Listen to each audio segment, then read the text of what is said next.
ये तथ्य कोई भी राजनीतिक उद्देश्य से नहीं है, न ही इसका उद्देश्य जाति धर्म को लेकर हिंसा फैलाना है। ये तथ्य दबी हुई अनकही इतिहास के बारे में लोगों को अवगत कराने के लिए है।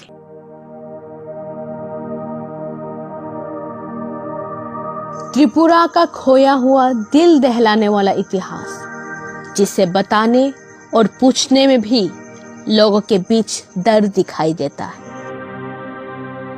त्रिपुरा के महाराज वीर विक्रम किशोर माणिक्य ने सन 1931 को कुल 2170 वर्ग मील जमीन त्रिपुरियों के लिए रिजर्व घोषणा किए थे। विशेष रूप से वो जमीन खास और पारित थे। महाराज के देहांत के कुछ साल बाद 14 अगस्त 1948 में तत्कालीन माता महारानी कंचन प्रभा देवी ने पूर्व पाकिस्तान के रिफ्यूजियों के पुनर्वासन के लिए 300 वर्ग मील जमीन को अनरिजर्व किया। तब विदेशी एबी चटर्जी त्रिपुरा के प्रधान प्रशासक बने बैठे थे और महारानी कंचन प्रभा देवी जी को सिर्फ नाम के रीजन बना के रखा गया था। त्रिपुरा के महारानी ने केवल 300 वर्ग मील जमीन को अनरिजर्व किया था, लेकिन एबी चटर्जी ने इस तरह से मैप को तैयार किया कि व्यावहारिक रूप से एक बारीक क्षेत्र को अनरिजर्व कर दिया गया था।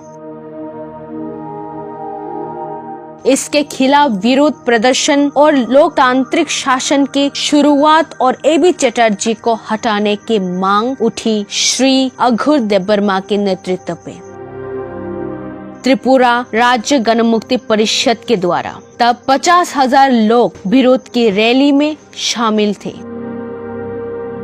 ओमाकांता एकेडमी पे इसे लेकर मीटिंग भी किया गया था। 1947 को अगरतला में धारा 144 लागू था और श्री अघोर देबबर्मा के नाम पर गिरफ्तारी का वारंट भी लागू था। जब 14 अक्टूबर 1949 को त्रिपुरा भारतीय संघ में शामिल हो गया तो राज्य में मुख्य आयुक्त यानी कि चीफ कमिश्नर का शासन शुरू हो गया था और तत्कालीन विदेशी नौकरशाहों की स्थापना भी शुरू हो गई थी।